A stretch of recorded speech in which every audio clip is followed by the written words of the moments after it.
Hi, I'm Granny, and we're going down the rabbit hole of a family memory. These stories were shared with me from my Uncle Warren, my dad's older brother, and he was about 6 years older than my dad. But he was really interesting also. He was a Fulbright scholar, he traveled the world, he was an educator, and when you went into his study, the walls were covered with these silver round canisters that held all the films of his adventures around the world. As mentioned, he was an educator, and often when I would visit him, former students would drop by for a visit. He was dearly loved and appreciated. He was kind, loving, super intelligent, and I always hated to leave. He also physically was, of all the brothers, the most like my dad, very tall, slim, and handsome. My kids knew him as the uncle who grew grapefruits. There's several stories Uncle Warren loved to tell about my dad. The first story was when my dad and his family were visiting friends who also lived on a farm. And back then, you didn't have garbage pickup. You would just create a pile that would either be burned or buried.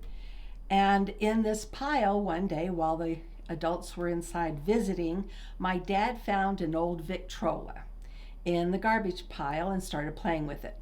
Now, if you don't know what an old Victrola was, it's an old time record player. And you might have seen those big, huge horns coming out of it to amplify the sound. And you had to wind it up.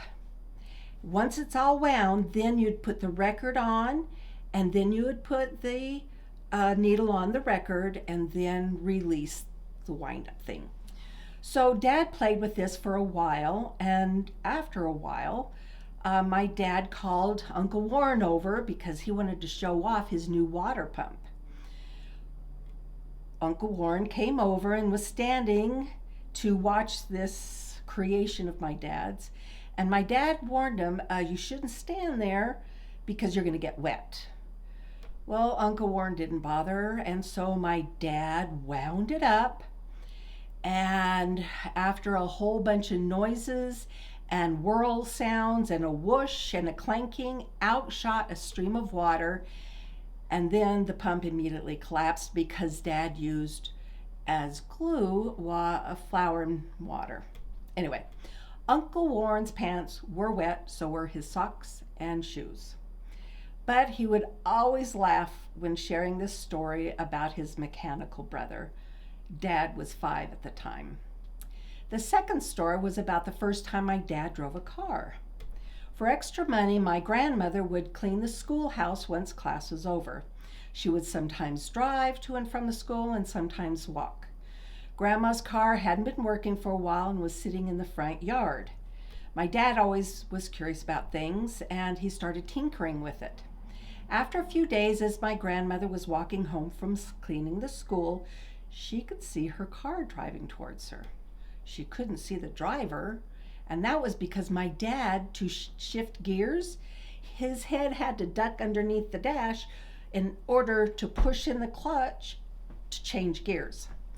Dad pulled up next to his mom, proudly announcing that he had fixed her car. She said, "Well, if you're old enough to fix a car, I suppose you're old enough to drive it." Dad was 9 at the time. Another story took place when electricity was brought to the valley. The power company would go along the roads, and it was up to the owners of the farms to access the electricity to their homes. So after Grandpa speaking with the proper authorities and receiving information and guidance, my grandfather was convinced that my dad could figure it out. My dad was successful, which changed the family's lives. It would be like camping to modern day in my mind, thinking of how dramatic power is in our lives today. Dad was 16.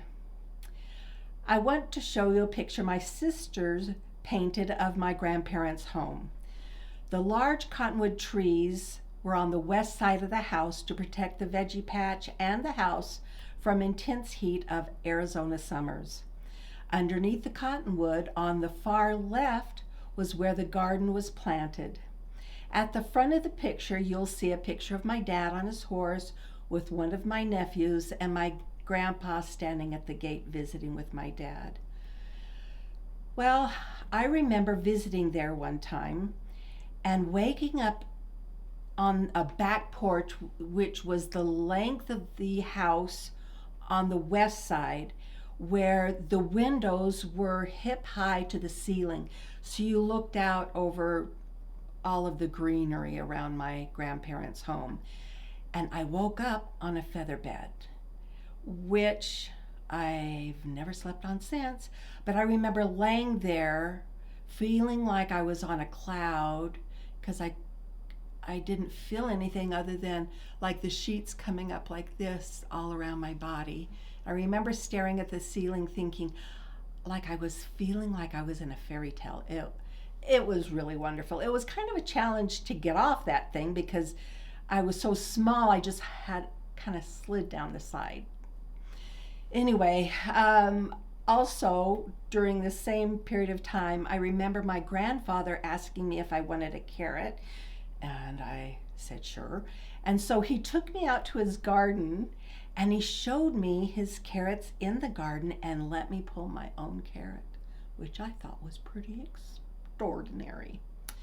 All right, so when on one of the last trips I was with my dad, we drove around the valley and he showed me all the different places where a lot of his youth time adventures took place, documenting moments of his life. It was really rather interesting.